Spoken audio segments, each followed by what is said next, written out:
പുതിയ പഞ്ചായത്തുകളുടെ രൂപീകരണം ഹൈക്കോടതി റദ്ദാക്കിയിരിക്കുകയാണ്. വളരെ പ്രധാനപ്പെട്ട ഒരു വാർത്ത തന്നെയാണത്. ഒരു വില്ലേജ് 2 പഞ്ചായത്തുകളാക്കി വിഭജിച്ചതാണ് റദ്ദാക്കിയിരിക്കുന്നത്. റവന്യൂ വില്ലേജുകൾ വിഭജിച്ചുകൊണ്ടുള്ള വാർഡ് വിഭജനവും ഹൈക്കോടതി റദ്ദാക്കിയിട്ടുണ്ട്. ഈ വിഷയം ചർച്ച ചെയ്യാനായി നമ്മോടൊപ്പം പ്രഗത്ഭരുടെ ഒരു പാനൽ തന്നെ ചേരുന്നു. തിരുവനന്തപുരം മേയർ ശ്രീമതി കെ ചന്ദ്രികയുണ്ട്, BJP പ്രതിനിധിയുണ്ട്, അഡ്വക്കേറ്റ് JR പത്മകുമാർ ചേരുന്നു, R Ajith Kumar Mangalam, A Sajeevan മാധ്യമപ്രവർത്തകനുണ്ട് നമ്മോടൊപ്പം, അതോടൊപ്പം കോൺഗ്രസിൻ്റെ യുവ നേതാവായ അഡ്വക്കേറ്റ് BRM ഷഫീർ, അതോടൊപ്പം ലോയേഴ്സ് യൂണിയൻ്റെ ഭാരവാഹികളും ശ്രീ പത്മകുമാർ, തിരുവനന്തപുരം കോർപ്പറേഷൻ കൗൺസിലറും അദ്ദേഹം സ്റ്റാൻഡിംഗ് കമ്മിറ്റി ചെയർമാനുമാണ്. കേരള കോൺഗ്രസിനെ പ്രതിനിധീകരിച്ചും ഭാസ്കര പിള്ളയെ നമ്മൾ പ്രതീക്ഷിക്കുന്നു. ആദ്യം തന്നെ തിരുവനന്തപുരം മേയർ ശ്രീമതി ചന്ദ്രികയിലേക്ക്. ഈ ഒരു കോടതി ഉത്തരവ് പുതിയ പഞ്ചായത്തുകളുടെ രൂപീകരണം ഹൈക്കോടതി റദ്ദാക്കിയിരിക്കുകയാണ്. വരാനിരിക്കുന്ന തദ്ദേശ ഭരണ തെരഞ്ഞെടുപ്പിനെ ഏത് രീതിയിൽ അത് ബാധിക്കും, അല്ലെങ്കിൽ ഇതിൻ്റെ പിന്നിൽ എന്താണ്? പ്രത്യേകിച്ചും നിയമസഭയിൽ തന്നെ പ്രതിപക്ഷം ഇതിനെതിരെ ശക്തമായി മുന്നോട്ട് വന്നതാണ്. തിരുവനന്തപുരം കോർപ്പറേഷൻ തന്നെ ഇതിനെതിരെ കേസുമായി മുന്നോട്ട് നീങ്ങിയതാണ്, കേസിൽ അനുകൂല വിധി സമ്പാദിച്ചതുമാണ്. എങ്ങനെ പ്രതികരിക്കുന്നു? തീർച്ചയായിട്ടും ഹൈക്കോടതി എല്ലാ നിയമവശങ്ങളും നോക്കി വളരെ സുപ്രധാനമായ ഒരു വിധിന്യായമാണ് പുറപ്പെടുവിച്ചിരിക്കുന്നത്. നിയമമാണ് നോക്കിയത്. ഭരണഘടനാ വിരുദ്ധമായ എന്ത് തീരുമാനവും റദ്ദാക്കുക എന്നുള്ള കോടതിയുടെ ഉത്തരവാദിത്വം നിർവഹിക്കപ്പെട്ടിരിക്കുകയാണ്. ഓക്കെ, അഡ്വക്കേറ്റ് BRM ഷഫീർ, താങ്കൾ ഈ വാർത്തയെ എങ്ങനെ കാണുന്നു? പ്രത്യേകിച്ചും സംസ്ഥാന സർക്കാർ പ്രതിക്കൂട്ടിൽ നിൽക്കുന്ന ഒരവസ്ഥയിലേക്ക് കാര്യങ്ങൾ കോടതിയുടെ ഇടപെടൽ വന്നിരിക്കുന്നു. പഞ്ചായത്ത് ആക്ട് അനുസരിച്ച് നിലവിലുള്ള വില്ലേജുകൾ അത് ഏത് പഞ്ചായത്തിലായാലും മുഴുവനായി നിലനിർത്തണമെന്ന നിയമമാണ് സർക്കാരിനെ കോടതിയിൽ നിന്ന് തിരിച്ചടിയായിരിക്കുന്നതെന്നും വിലയിരുത്തപ്പെടുന്നു. ഷഫീർ, പ്രതികരണം. ഈ വിധി ഒരു സർക്കാരിനെതിരായിട്ടുള്ളൊരു വിധിയായിട്ട് ഞങ്ങളതിനെ കാണുന്നില്ല. പക്ഷേ ഞങ്ങൾ മനസ്സിലാക്കുന്നത് ഹൈക്കോടതിയുടെ സിംഗിൾ ബെഞ്ചിൻ്റെ ഈ വിധി സാങ്കേതികമായി തെരഞ്ഞെടുപ്പ് പ്രവർത്തനങ്ങളെ എങ്ങനെ ബാധിക്കുമെന്നതിനെ സംബന്ധിച്ച് ഞങ്ങൾ പരിശോധിച്ചുകൊണ്ടിരിക്കുകയാണ്. പക്ഷേ ഒരു കാര്യം ഉറപ്പാണ്, ഭരണ സുതാര്യത ഉറപ്പുവരുത്തുക എന്നുള്ള ഉദ്ദേശത്തോടു കൂടി, അതല്ലെങ്കിൽ തന്നെ ജനങ്ങളെ നേരിട്ട് ബാധിക്കുന്ന വിഷയങ്ങളിൽ അവർക്ക് അനുകൂലമായി പ്രതികരിക്കുക എന്നുള്ള ഒരു വശത്തിൻ്റെ ഭാഗമായി സർക്കാർ എടുത്ത നയപരമായ ഒരു തീരുമാനമാണ് പിന്നെ ഒരു കോർപ്പറേഷനും 28 മുനിസിപ്പാലിറ്റികളും ഏതാനും പഞ്ചായത്തുകളും രൂപീകരിക്കുക എന്നുള്ളത്. അതിനുള്ള അവകാശം ഗവൺമെന്റുണ്ട്. താങ്കൾ ഇനിയും അതിനെ ന്യായീകരിക്കുകയാണോ? ഹൈക്കോടതി വരെ അതിനെതിരായി വിധി പ്രഖ്യാപിച്ചില്ല. അതാണ് ഞാൻ പറയുന്നത്. നിങ്ങളത് എന്നെ പറയാൻ അനുവദിക്കണം. ഈ പഞ്ചായത്ത് രാജ് നിയമത്തിലെ 6 ക്ലോസ് A അനുസരിച്ച് ജനസംഖ്യയുടെ കണക്കെടുത്ത് 20-ൽ കൂടുതൽ പഞ്ചായത്തിനെ സംബന്ധിച്ചിടത്തോളം 20-ൽ കൂടുതൽ വാർഡുകളിൽ അപ്പുറം പോകാൻ പാടില്ല എന്നുള്ള ജനസംഖ്യാപരമായിട്ടുള്ള വിഷയങ്ങളെ സംബന്ധിച്ച് നോക്കുമ്പോൾ അത് വാർഡുകൾ വേണമെങ്കിൽ വിഭജിക്കാം. 1994 പഞ്ചായത്ത് രാജ് നിയമത്തിലെ 3ാമത്തെ ചാപ്റ്റർ 4 ക്ലോസ് 2 അല്ലെങ്കിൽ 4 ക്ലോസ് 2A and B അത് പ്രകാരം ഏതെങ്കിലും പഞ്ചായത്തുകളുടെ ഭൂപ്രകൃതിയെ സംബന്ധിച്ചിടത്തോളം അതിനകത്ത് മാനദണ്ഡങ്ങൾ നിശ്ചയിക്കാൻ, ആ പഞ്ചായത്തിനോട് മറ്റുള്ള ഭൂപ്രകൃതിയെ കൂട്ടിച്ചേർക്കാൻ, വേണമെങ്കിൽ അത് വിഭജിക്കാനുള്ള സർക്കാരിന് അവകാശമുണ്ട് എന്ന് പഞ്ചായത്ത് രാജ് നിയമം പറയുന്നുണ്ട്. ആ നിയമത്തെ ഉദ്ധരിച്ചുകൊണ്ടാണ് കേരളത്തിലെ സർക്കാർ വിവിധ സംഘടനകളുമായി, രാഷ്ട്രീയ സംഘടനകളുമായി, അല്ലെങ്കിൽ തന്നെ ഗവൺമെൻറ് തലത്തിലുള്ള നിരന്തരമായ ചർച്ചകൾക്ക് ശേഷം ഇത്തരത്തിലൊരു തീരുമാനമെടുത്തത്. ബഹുമാനപ്പെട്ട കോടതി പറഞ്ഞത് ഒരു വില്ലേജിനെ 2-3 പഞ്ചായത്തുകളിലായി വിഭജിക്കുന്നതിനെയാണ് ഞങ്ങൾ എതിർക്കുന്നത് എന്നുള്ളതാണ്. പക്ഷേ മനസ്സിലാക്കേണ്ടത് 900-ൽ പരം പഞ്ചായത്തുകളിൽ ഏകദേശം 200-300-ൽ പരം പഞ്ചായത്തുകളിൽ ഇടപെട്ട് ചോദിച്ചോട്ടെ, അതായത് പഞ്ചായത്തുകൾ വിഭജിച്ച് സർക്കാർ ഉത്തരവ് ഇറക്കിയ ശേഷമാണ് വില്ലേജുകളുടെ വിഭജനം പൂർത്തിയാക്കി നോട്ടിഫൈ ചെയ്തിരിക്കുന്നത്. വഴിവിട്ടതും അശാസ്ത്രീയവുമായ ഒരുപാട് നടപടിക്രമങ്ങൾ ഇതിലുണ്ടായതിന്റെ ഭാഗമായല്ലേ ഇത്തരമൊരു നടപടിയിലേക്ക് വരേണ്ടി വന്നത്. ഒരുപക്ഷെ താങ്കളിലേക്ക് തിരിച്ചു വരാം. ശ്രീ പത്മകുമാർ, താങ്കൾ ഈ കേസുമായി ബന്ധപ്പെട്ട് ഹൈക്കോടതിയെ സമീപിച്ച ആളാണ്. താങ്കൾ തിരുവനന്തപുരം കോർപ്പറേഷൻ കൗൺസിലർ കൂടിയാണ്. താങ്കൾ എങ്ങനെയാണ് ഇപ്പോൾ കോൺഗ്രസിന്റെ പ്രതിനിധി പറഞ്ഞതിനെ കുറിച്ച് പറയുന്നത്? ഇന്ത്യൻ ഭരണഘടനയുടെ 243G ഉപവകുപ്പ് അനുസരിച്ച് ഒരു പുതിയ ഗ്രാമപഞ്ചായത്ത് രൂപീകരിക്കുന്നതിന് മുമ്പ് ആ ഗ്രാമപഞ്ചായത്തിൻ്റെ അതിർത്തിയെ സംബന്ധിച്ച് തീർച്ചയായിട്ടും ഗവൺമെൻറ് നോട്ടിഫൈ ചെയ്തിരിക്കണം. 2 തരത്തിലുള്ള വില്ലേജുകളാണ് നമ്മുടെ സംസ്ഥാനത്തുള്ളത്. ഒന്ന് റവന്യൂ വില്ലേജ്, മറ്റൊന്ന് ഗ്രാമപഞ്ചായത്ത് ആയതുകൊണ്ട് തന്നെ ഗ്രാമപഞ്ചായത്ത് ഭൂപ്രദേശം. 1994-ൽ റവന്യൂ വില്ലേജ് അടിസ്ഥാനത്തിൽ നോട്ടിഫിക്കേഷൻ നടത്തിയിരുന്നു. ഇന്ന് കേരളത്തിലുള്ള എല്ലാ പഞ്ചായത്തുകളും ഒന്നിലധികമോ റവന്യൂ വില്ലേജുകൾ ചേർന്നതാണ്. അല്ലാതെ ഒരു റവന്യൂ വില്ലേജിനെ വിഭജിച്ച് 2 പഞ്ചായത്ത് ഒരിക്കലും ആക്കിയിട്ടില്ല. ഈ ഭരണഘടന അനുശാസിക്കുന്ന ഈ നടപടി പൂർത്തീകരിക്കാത്തത് കൊണ്ടാണ് കോടതി നേരത്തെ മേയർ സൂചിപ്പിച്ചതുപോലെ വളരെ കൃത്യതയോടുകൂടി ഭരണഘടന അനുശാസിക്കും വിധം ഗവൺമെൻറ് എടുത്ത തീരുമാനത്തെ സ്ക്വാഷ് ചെയ്തിട്ടുള്ളത്. അത് ശരിയായ ഒരു തീരുമാനമാണെന്ന് അംഗീകരിക്കാൻ കോൺഗ്രസിൻ്റെ നേതാവ് ഇനിയെങ്കിലും തയ്യാറാവണമെന്നാണ് വളരെ വിനീതമായിട്ട് എനിക്ക് അദ്ദേഹത്തിനോട് അഭ്യർത്ഥിക്കാനുള്ളത്. ഒരു കാര്യം കൂടി താങ്കളിലേക്ക് തിരിച്ചു വരാം. ശ്രീ എ സജീവൻ മുതിർന്ന മാധ്യമപ്രവർത്തകനാണ്, കോഴിക്കോട് നിന്ന് ചെയ്യുന്നു. ശ്രീ സജീവൻ, ഇപ്പോഴത്തെ ഒരു പ്രത്യേക സാഹചര്യത്തിൽ ഉണ്ടായിരിക്കുന്ന കോടതി വിധി, അതോടൊപ്പം സർക്കാർ ധൃതി വെച്ച് അല്ലെങ്കിൽ വഴിവിട്ട് എന്ന് പറയാവുന്ന അശാസ്ത്രീയമായ പല ഇടപെടലുകളും നടത്തി, പ്രത്യേകിച്ചും മുസ്ലിം ലീഗ് പോലുള്ള പാർട്ടിയുടെ സ്വാധീനത്തിന് വശംവദരായി ചെയ്തതെന്ന് പറയപ്പെടുന്ന ഈ ഒരു തിരിച്ചടി, ഈ ഒരു നടപടിക്കുണ്ടായ തിരിച്ചടി പല രീതിയിലും വ്യാഖ്യാനിക്കപ്പെടുന്നുണ്ട്. ഒന്നിപ്പോൾ പറഞ്ഞല്ലോ ഈ അശാസ്ത്രീയം, മറ്റൊന്ന് പഞ്ചായത്ത് തെരഞ്ഞെടുപ്പ് വരികയാണ്, അല്ലെങ്കിൽ ത്രിതല പഞ്ചായത്ത് തെരഞ്ഞെടുപ്പ് വരുന്നു. അത് ആ തെരഞ്ഞെടുപ്പ് നീട്ടിവെക്കാനുള്ള ഗൂഢനീക്കത്തിൻ്റെ ഭാഗമായി പല നടപടികളും നടക്കുന്നതായി ആരോപണങ്ങളുണ്ട്. ഇതൊക്കെ കൂട്ടി വായിക്കുമ്പോൾ ഈ പുതിയ പഞ്ചായത്തുകളുടെ രൂപീകരണം എത്രമാത്രം ശരിവെക്കുന്നതാണ്? അല്ലെങ്കിൽ നമുക്കറിയാം 58ഓളം പഞ്ചായത്ത് പ്രസിഡന്റുമാരാണ്, പഞ്ചായത്തുകളാണ് ഇതിനെതിരെ ഹൈക്കോടതിയെ സമീപിച്ചത്. ഈ ഒരു കേസ്, ഈ നടപടി റദ്ദാക്കണമെന്നാവശ്യപ്പെട്ട് അത് വരുന്ന തെരഞ്ഞെടുപ്പിനെ വരെ ഏതെല്ലാം രീതിയിൽ അത് സ്വാധീനിക്കാൻ സാധ്യതയുണ്ട്, അല്ലെങ്കിൽ തെരഞ്ഞെടുപ്പിൻ്റെ നടക്കാനുള്ള സാധ്യതകളെ ഏതെല്ലാം രീതിയിൽ തടസ്സപ്പെടുത്തും? തെരഞ്ഞെടുപ്പ് നടത്താതിരിക്കാൻ പറ്റില്ല. കുറച്ചൊക്കെ ഒന്ന് മാറ്റിവെക്ക്, സമയം കൂടുതലായിട്ട് എടുക്കാം എന്നല്ലാതെ പൂർണ്ണമായിട്ടും മാറ്റിവെക്കുക എന്ന് പറയുന്നത് തീർത്തും നടക്കാത്തൊരു കാര്യമാണ്. അതിനു വേണ്ടിയിട്ട് ഇങ്ങനെ ഒരു ശ്രമം നടത്തിയെന്ന് പറഞ്ഞാൽ എനിക്ക് തോന്നുന്നില്ല. അങ്ങനെ ശ്രമിച്ചിട്ട് കാര്യമില്ല. എത്ര നാൾ നാം മാറ്റിവെക്കാൻ പറ്റും? 1, 2, 3 മാസം, അതിനപ്പുറത്തേക്ക് മാറ്റാൻ പറ്റില്ല. ഒരു മാസം പോലും മാറ്റുന്നത് പ്രായോഗികമായിട്ട് വലിയ പ്രശ്നങ്ങൾ ഉണ്ടാക്കുന്നതാണ്. അപ്പോൾ നവംബർ 1-ാം തീയതി പുതിയ ഭരണസമിതികൾ പഞ്ചായത്തുകൾ വരേണ്ടതാണ്.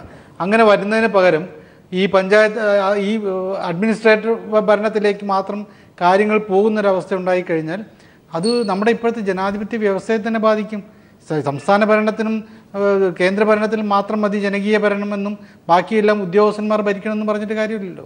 അപ്പം അങ്ങനെ ഒരു നിലപാട് എടുത്താൽ പോലും, സർക്കാർ എടുത്താൽ പോലും അത് ജനം അംഗീകരിക്കില്ല, ജനം അതിനെ ചോദ്യം ചെയ്യും. അങ്ങനെ ഒരു പ്രശ്നമുണ്ട്. മാത്രമല്ല ഇതിലൊരു വലിയൊരു തെറ്റെന്ന് പറയുന്നത് ഈ വാർഡ് വിഭജനമൊക്കെ എന്തിനു വേണ്ടിയിട്ടാണ്? ഈ ജനസംഖ്യ ആനുപാതികമായിട്ടുള്ള തരത്തിലാണ് വാർഡുകൾ വിഭജിക്കുക എന്നുള്ളതും പഞ്ചായത്തുകൾ വിഭജിക്കുക എന്നുള്ള കാര്യം സംഭവിച്ചു. അതെല്ലാം ചെയ്യേണ്ടത് ഇങ്ങനെ വില്ലേജുകളെ വെട്ടിമുറിച്ചുകൊണ്ട് 2 പഞ്ചായത്തുകളിലാക്കിയിട്ട് അങ്ങനെ മൊത്തമായിട്ട് കൺഫ്യൂഷൻ ഉണ്ടാക്കുന്ന രീതിയിലല്ല വേണ്ടല്ലോ. ഇതിനും വേണ്ടത്ര സമയമുണ്ടായിരുന്നു. ആ സമയം ഈ കഴിഞ്ഞ 5 വർഷക്കാലത്തിനിടയിൽ എപ്പോൾ വേണമെങ്കിലും നടത്താവുന്നൊരു കാര്യമാണിത്. അതിനു പകരം ഈ തെരഞ്ഞെടുപ്പ് അടുത്ത് വന്ന സാഹചര്യത്തിൽ പെട്ടെന്ന് തട്ടിക്കൂട്ടിയിട്ട് പല സ്ഥലങ്ങളിലും വലിയ പ്രശ്നമുണ്ട്. പല പഞ്ചായത്ത് സെക്രട്ടറിമാരും ഇങ്ങനെ അശാസ്ത്രീയമായിട്ട് വാർഡ് വിഭജനത്തിൻ്റെ പേരിൽ സസ്പെൻഷനിലാണിപ്പോൾ. പകരം രാഷ്ട്രീയക്കാർ പറയുന്നതിനനുസരിച്ച് പലപ്പോഴും അവർ വരയ്ക്കും. അപ്പം അങ്ങനെ വരച്ചു കൊടുക്കുന്നതിൻ്റെ കാര്യമാണ് ഇപ്പോൾ കോടതി ഇടപെട്ടിട്ട് ഇത്രയും 2 തവണയായിട്ടാണ് കോടതി ഇക്കാര്യത്തിൽ ഇടപെട്ടിട്ടുള്ളത്. ഒന്ന്, കോർപ്പറേഷനുകളെ വിഭജിച്ചിട്ട് ഏതെങ്കിലും ഒരു കോർപ്പറേഷൻ്റെ ഭാഗമായ ഒന്നിനെ പിടിച്ച് മുനിസിപ്പാലിറ്റിയെ പഞ്ചായത്തോ ആക്കുന്നതിനെ അപഹസിച്ചു കോടതി. അപ്പം നമ്മളിതൊക്കെ ഇത്രയും വിവരമില്ലാതെയാണ് നമ്മളിതൊക്കെ ചെയ്യുന്ന ഉദ്യോഗസ്ഥന്മാരും ഇതിലിടപെടുന്ന മറ്റുള്ള ആളുകളും നോക്കേണ്ടതാണ്. ഇങ്ങനെ ഒരു തെരഞ്ഞെടുപ്പ് വളരെ ഒരു കുട്ടിക്കളിയാക്കി മാറ്റുന്ന ഒരു അവസ്ഥയിലേക്ക് പോകുന്നു. തിരിച്ചു വരാം. ശ്രീ ജെ.ആർ. പത്മകുമാർ, താങ്കൾ അഭിഭാഷകൻ കൂടിയാണ്. നമുക്ക് ഇന്നത്തെ വിധിയിൽ ഉത്തരവിൽ 150ഓളം പഞ്ചായത്തുകളുടെ വിഭജനമാണ് നിയമാനുസൃതമല്ലെന്ന് കണ്ടെത്തിയിരിക്കുന്നത്. അതോടൊപ്പം തന്നെ പുതിയ 69 ഗ്രാമപഞ്ചായത്തുകളുടെ രൂപവൽക്കരണത്തിന് നിയമസാധുത ഇല്ലെന്നും കോടതി വിധിച്ചിരിക്കുന്നു. ഇത് നമ്മളിവിടെ പലരും സൂചിപ്പിച്ചതുപോലെ തന്നെ അശാസ്ത്രീയമായ രീതിയിൽ നിലവിലുള്ള തദ്ദേശ സ്വയംഭരണ സ്ഥാപനങ്ങളുടെ വാർഡ് വിഭജനം നടത്തി വളഞ്ഞ വഴിയിൽ കൂടി അധികാരത്തിൽ കയറി പറ്റുവാനുള്ളൊരു ശ്രമമാണ് UDF ഗവൺമെൻറ് ശ്രമിക്കുന്നത്. ഇപ്പോൾ ഷഫീർ പറഞ്ഞു ഇത് നമ്മുടെ തദ്ദേശ സ്വയംഭരണ സ്ഥാപന ആക്ട് അനുസരിച്ചിട്ട് അതിന് അനുവാദമുണ്ട്, അതിലാരും നിഷേധിക്കുന്നില്ലല്ലോ. അതെങ്ങനെ ചെയ്യണം എന്നുള്ളതിനെ സംബന്ധിച്ചും അതിനകത്ത് വളരെ വ്യക്തമായിട്ട് പറഞ്ഞിട്ടുണ്ട്. ഇപ്പോൾ ഹൈക്കോടതിയുടെ വിധി വന്നിട്ടുള്ളത് 1 ഈ വില്ലേജുകളെ സംബന്ധിച്ച്, 2 ഗവർണർ അനുമതി വാങ്ങിയിട്ടില്ല. അതൊരു പ്രധാന കാര്യമാണ്. അത് മാത്രമല്ല, ഈ വിധിക്ക് ഒരാഴ്ച മുന്നേ വേറൊരു വിധി വന്നിട്ടുണ്ട്. കോർപ്പറേഷനുകളെ മുനിസിപ്പാലിറ്റി ആക്കിയത് അത് ഉൾപ്പെടെ 4 എണ്ണത്തിൻ്റെ അത് ഭരണഘടന, ഈ ഏത് ആക്ട് വന്നാലും അതിന് മുകളിലായിട്ട് ഇന്ത്യൻ ഭരണഘടനയുണ്ട്. അതിൻ്റെ 243Q അനുസരിച്ചിട്ട് അതിനെ സംബന്ധിച്ചൊരു വളരെ വ്യക്തമായിട്ടുണ്ട്. ഇന്ത്യയിൽ ഒരുപാട് വിധി വന്നിട്ടുണ്ട്. 2006 വിധി വന്നിട്ടുണ്ട്. Raveendran versus state of Kerala വന്നിട്ടുണ്ട്. 1957 2002 സുപ്രീം കോടതിയിൽ വിധിയുണ്ട്. എങ്ങനെയാണ് ഇതൊക്കെ ചെയ്യേണ്ടതെന്ന് ഇതൊക്കെ കാറ്റിൽ പറത്തിക്കൊണ്ട് ഈ വളഞ്ഞ വഴിയിൽ കൂടി അധികാരത്തിൽ ഏറാൻ വേണ്ടിയുള്ള ശ്രമം ഒരു ഇന്ത്യൻ നാഷണൽ താങ്കൾ പറഞ്ഞു വരുന്നത് പഞ്ചായത്ത് തെരഞ്ഞെടുപ്പിൽ UDFന് അനുകൂലമായ രീതിയിൽ വാർഡുകൾ വിഭജനം ചെയ്ത് അധികാരം പിടിച്ചെടുക്കാൻ ചരിത്രത്തിൽ മതപരമായി പഞ്ചായത്തുകളെ തരംതിരിച്ചിട്ടുണ്ടോ? ഇപ്പോൾ ആ രീതിയിൽ വരെ കേരളത്തിൽ അഭിപ്രായ വ്യത്യാസങ്ങൾ ഉണ്ടായിട്ടുണ്ട്. മതപരമായി പഞ്ചായത്തുകൾ ഹിന്ദു എന്നും മുസ്ലിം എന്നും തരംതിരിക്കുന്നു എന്നൊരു ആക്ഷേപം കേരളത്തിൽ ഉയർന്നു വന്നിട്ടില്ലേ? എങ്ങനെ ഉണ്ടായി? മുൻകാലങ്ങളിൽ അത് ഉണ്ടായിട്ടില്ലല്ലോ. അപ്പോൾ ഈ രീതിയിൽ ചെയ്യുന്നത് ആർക്ക് വേണ്ടി? ഇപ്പം ഇന്നിപ്പോൾ നമ്മുടെ UDF സംബന്ധിച്ച് ഒരു വ്യക്തമായ അഭിപ്രായമില്ല. മുഖ്യമന്ത്രി പറഞ്ഞിട്ടുള്ളത് ഇന്നിപ്പോൾ ഞാൻ മനസ്സിലാക്കിയിട്ടുള്ള പഴയ വാർഡ് അനുസരിച്ച് തെരഞ്ഞെടുപ്പ് തയ്യാറാണ്. മഞ്ഞളാംകുടി അലി പറഞ്ഞത് എന്താ? പുതിയ വാർഡ് അനുസരിച്ച് തെരഞ്ഞെടുപ്പ് നടത്തുമെന്ന്. അപ്പോൾ ഇവരുടെ ഇടയിൽ തന്നെ യാതൊരു അഭിപ്രായ ഐക്യവുമില്ല. എങ്ങനെ ഇത് മുന്നോട്ട് പോകണം എന്നറിയില്ല. 2015 ഒക്ടോബർ മാസം തെരഞ്ഞെടുപ്പ് വരുമെന്നുള്ള കാര്യം എല്ലാവർക്കും അറിയാമല്ലോ, ഈ ഗവൺമെൻറ് അറിയാമല്ലോ. ഇതുവരെ അവർ ഉറങ്ങിക്കൊണ്ടിരുന്നിട്ട് ഈ അവസാന നിമിഷം ഈ രീതിയിൽ പ്രവർത്തിക്കുന്നത് ഈ തെരഞ്ഞെടുപ്പിനെ അട്ടിമറിക്കുന്നതിന് വേണ്ടിയുള്ള ശ്രമമാണ്. ശ്രീമതി ചന്ദ്രിക, താങ്കൾ തിരുവനന്തപുരം കോർപ്പറേഷൻ മേയറാണ്. ഒരു പക്ഷേ അറിയാം, തിരുവനന്തപുരം കോർപ്പറേഷനിലെ ചില ഭാഗങ്ങൾ ചേർത്ത് കഴക്കൂട്ടം നഗരസഭ രൂപീകരിച്ച് കഴിഞ്ഞ ആഴ്ച ഹൈക്കോടതി അസ്ഥിരപ്പെടുത്തുകയുണ്ടായി. അത് താങ്കൾ മേയറാണല്ലോ, അത് ആരാണ് ഇതെല്ലാം ചെയ്യുന്നത്? ഏതാണ് അതിൻ്റെ? നമ്മളിപ്പോൾ ചർച്ചയിൽ തുടങ്ങി വെച്ചപ്പോൾ തന്നെ മിക്കവാറും അതിഥികൾ പറഞ്ഞത് അശാസ്ത്രീയവും ഒപ്പം തന്നെ വഴിവിട്ട നടപടിയുമാണെന്ന്. എങ്ങനെയാണ് അതിൻ്റെ ഒരു നമുക്ക് തലസ്ഥാന നഗരത്തെ ഒരു മെട്രോ നഗരമാക്കി മാറ്റുക എന്നുള്ളതാണ് എല്ലാവരും ആഗ്രഹിക്കുന്നത്. അങ്ങനെ ആഗ്രഹിക്കുകയും ചെയ്യണം. കാരണം ഒരു മെട്രോ നഗരത്തിനുണ്ടാകുന്ന ഫെസിലിറ്റി, അതിന് കിട്ടാവുന്ന ഫണ്ടുകൾ ഒക്കെ വളരെ വളരെ വളരെ വലുതാണ്. അപ്പോൾ അതൊന്നും ഇല്ലാതാക്കിക്കൊണ്ട് ഒരു മുനിസിപ്പാലിറ്റി രൂപീകരിക്കുക എന്ന് പറഞ്ഞാൽ അത് വെറും രാഷ്ട്രീയ ദുഷ്ടലാക്ക് മാത്രമാണ്. കാരണം എന്താണെന്ന് വെച്ചാൽ ഒരു താലൂക്ക് കഴക്കൂട്ടത്ത് കൊടുക്കാൻ വേണ്ടി കഴിഞ്ഞ ഇടതുപക്ഷ ജനാധിപത്യ മുന്നണി ജില്ലാ താലൂക്കിൽ 1ാമത്തെ സ്ഥാനം കഴക്കൂട്ടം താലൂക്കിന് കൊടുത്തിരുന്നു. സംസ്ഥാന തലത്തിൽ 2ാം സ്ഥാനം കൊടുത്തിരുന്നു. അപ്പോൾ അതിനുശേഷം ഈ പുതിയ ഗവൺമെൻറ് വന്നപ്പോൾ കഴക്കൂട്ടം താലൂക്കിനെ ഇല്ലാതാക്കിയതിന് അവിടെ വലിയ ബഹുജന പ്രക്ഷോഭം വന്നു. അങ്ങനെ വന്നപ്പോൾ ശ്രീ M.A. വാഹിദ് MLA അതിൽ നിന്ന് രക്ഷപ്പെടാൻ വേണ്ടി ഒരു മുനിസിപ്പാലിറ്റി രൂപീകരിക്കാനായിട്ടുള്ള ഒരു ഇതും കൊണ്ട് വന്നതാണ്. വാസ്തവത്തിൽ അതൊന്നും ജനങ്ങൾക്ക് വേണ്ടിയിട്ടല്ല.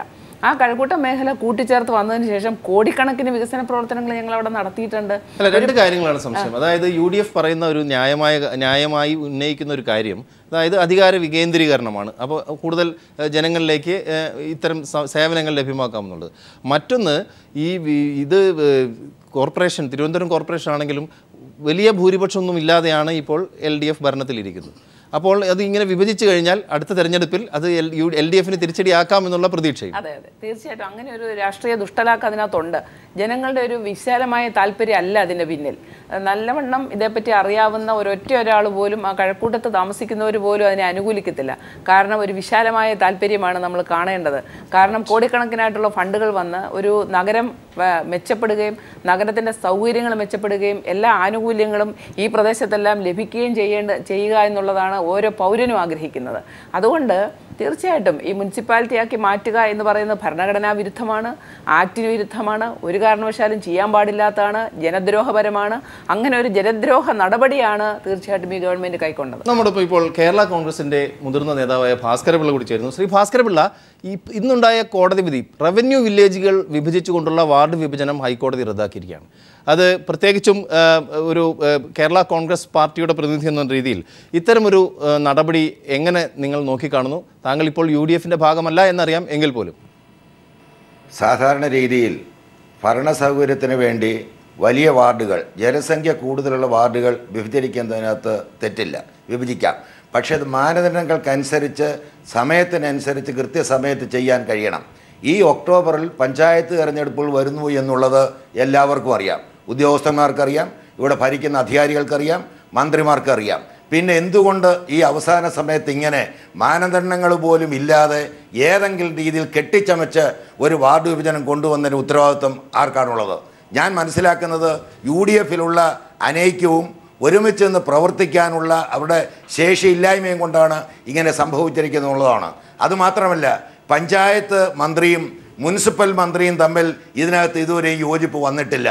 ആ യോജിപ്പ് വന്നുകൊണ്ട് ഉദ്യോഗസ്ഥന്മാർക്ക് ഡയറക്ഷൻ കൊടുത്തു കഴിഞ്ഞ് സമയപരിധിക്കുള്ളിൽ നിന്നുകൊണ്ട് ഇത് ചെയ്യണം എന്നുള്ള രീതിയിൽ ഡയറക്ഷൻ കൊടുത്താൽ ഇവിടെ ചെയ്യാനായിട്ട് ഉദ്യോഗസ്ഥന്മാരില്ലേ? എവിടെയാണ് എൻ്റെ കുഴപ്പമെന്നുള്ളതിൽ ഈ ഭരണ സംവിധാനത്തിന് വന്നിരിക്കുന്ന കുഴപ്പമാണ്. ഇന്ന് ഹൈക്കോടതി വിധി വന്നിരിക്കുന്നത് UDF ഗവൺമെൻറ് ഏറ്റവും വലിയൊരു പരാജയമാണ് എന്ന് പറയാനാണ് ഞാൻ ആഗ്രഹിക്കുന്നത്. വാർഡ് വിഭജനം നടത്തുന്നത് ഭരണ സൗകര്യത്തിന് വേണ്ടിയാണ്.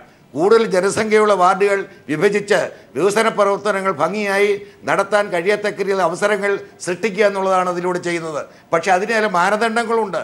ഇപ്പം നേരത്തെ ബഹുമാനപ്പെട്ട തിരുവനന്തപുരം മേയർ ഇവിടെ സൂചിപ്പിച്ചതുപോലെ തന്നെ ഇവിടെ കോളേജിൽ പഠിച്ചിട്ട് സ്കൂളിൽ പഠിക്കാൻ പോകുന്ന പണിയാണ് ഇവിടെ പലതും ചെയ്തിരിക്കുന്നത്. കോർപ്പറേഷൻ വിഭജിച്ച് മുനിസിപ്പാലിറ്റി ആക്കുക, മുനിസിപ്പാലിറ്റി വിഭജിച്ച് പഞ്ചായത്ത് ആക്കുക, അതേ രീതിയിലുള്ള നടപടിക്രമങ്ങൾ കേട്ടുകേൾവി പോലും ഇല്ലാത്ത ഒന്നാണ്.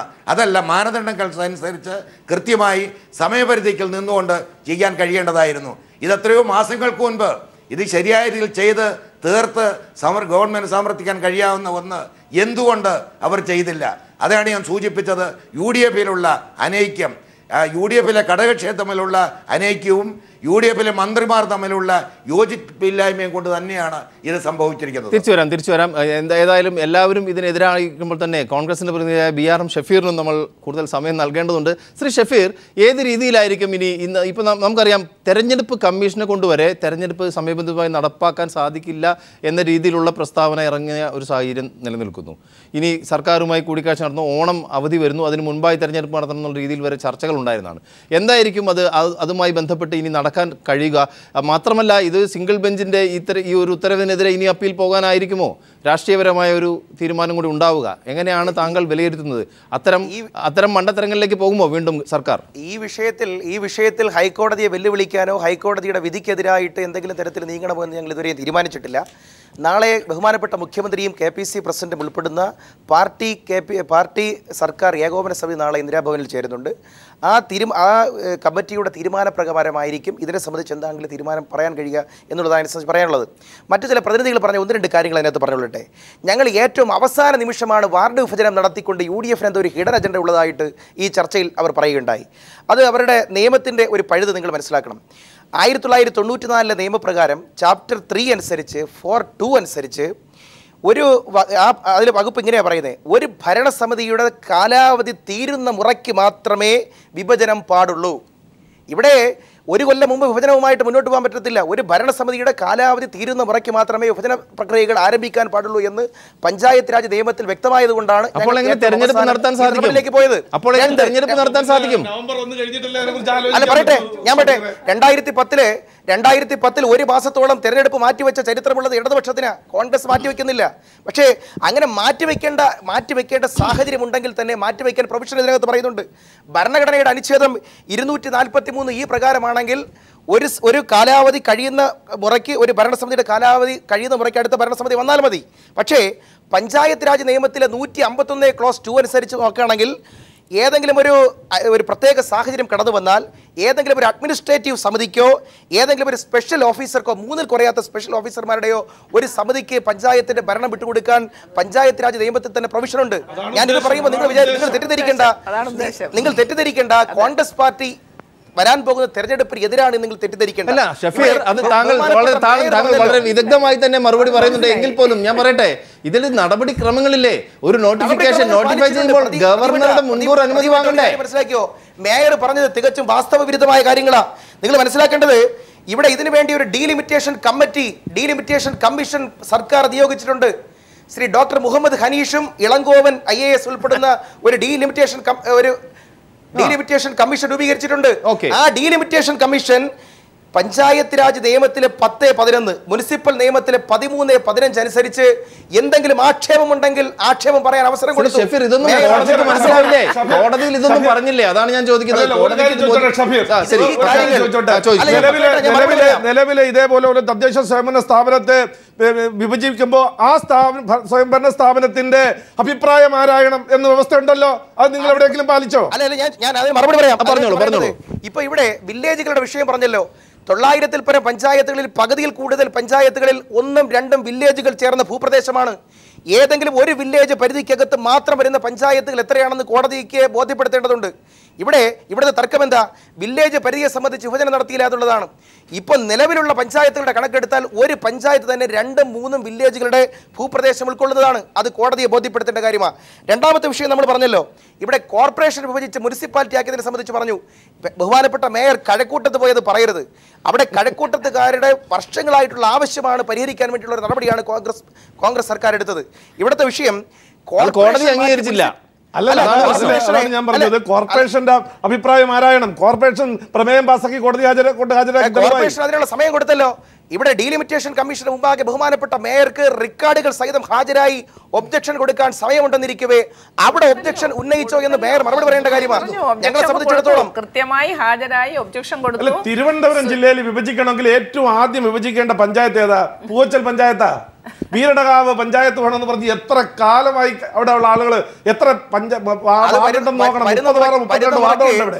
വരുന്ന മുറയ്ക്ക് അതെല്ലാം ഞങ്ങൾ അത് വളരെ നല്ലൊരു മറുപടി കൂടിയാണ്. പക്ഷെ ഞാൻ കാര്യം ചോദിക്കുന്നത്, ഈ ഒരു വിഷയത്തിൽ പൊതുജന താല്പര്യം, സമൂഹ നന്മ, അല്ലെങ്കിൽ ഒരു നിശ്ചയദാർഢ്യം, ഒരു രാഷ്ട്രീയം, ഇതിൽ ഏതെങ്കിലുമൊക്കെ അല്ലേ വേണ്ടത്? ഇതൊന്നും കോടതിയെ മനസ്സിലാക്കി കൊടുക്കാതിരിക്കുന്നെങ്കിൽ കോടതിയിൽ നിന്ന്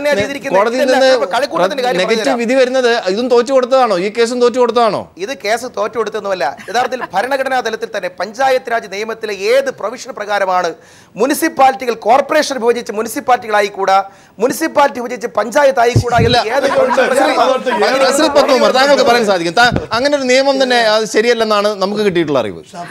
ഷഫീർ ഏത് നിയമം അനുസരിച്ചാണ് മുനിസിപ്പാലിറ്റിയെ കോർപ്പറേഷനെ മുനിസിപ്പാലിറ്റി ആയിട്ട് തരം താഴ്ത്താമെന്ന് വിശദീകരിച്ചാൽ കൊള്ളാം. ആ വിഷയമാണ് ഞങ്ങൾ ഹൈക്കോടതിയിൽ ഉന്നയിച്ചത്.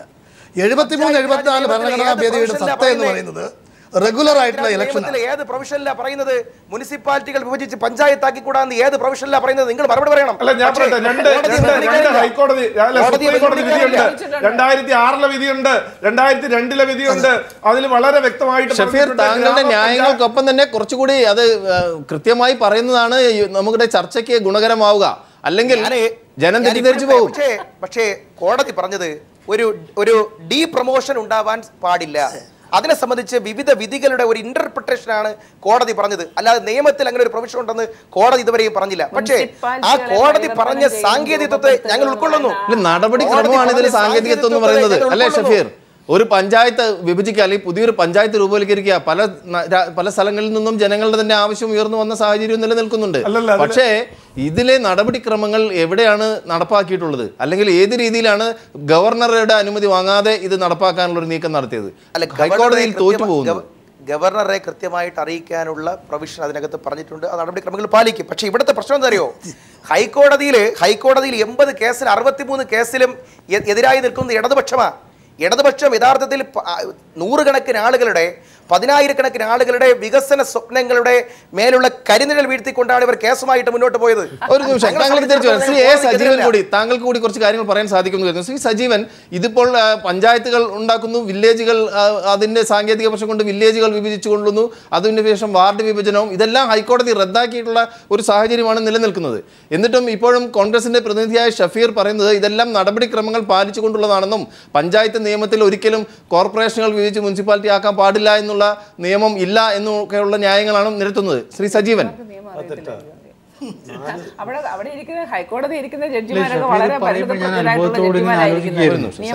കോടതിയിൽ പോയെന്ന് പറഞ്ഞാൽ മതിയായിരുന്നല്ലോ. കോടതിയിൽ ഇരിക്കുന്ന ജഡ്ജിനെ ഇതൊന്ന് ബോധ്യപ്പെടുത്തിയാൽ മതിയല്ലോ. അതിന് പകരം നാട്ടുകാരോട് പറഞ്ഞിട്ട് എന്താ കാര്യം?